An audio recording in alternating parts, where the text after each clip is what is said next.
Hey guys, welcome back to our channel. In this tech tutorial video, we're going to show you how you can change the date format for your sheets on Smartsheet. So let us dive right into it. So let's assume, guys, you have a sheet like this one here on Smartsheet with columns like, for example, resembling the start date for a specific task and an end date, or maybe even a modification date, and so on and so forth.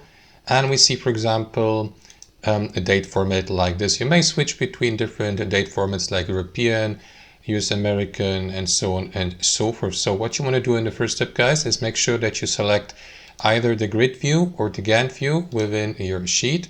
Let me go with the grid view for the sake of this tutorial.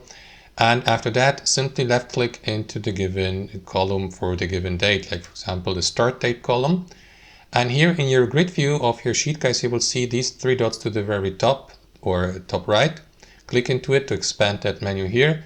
And on the right side of that menu, you will see the date format feature resembling a calendar icon like this. So next to it, you will see that drop down menu here with that arrow. Click into it and select your preferred date format, like for example, that one, or that one, or that one, a short date, day and date, a long date. You may go with any of these. So let me go with this one here.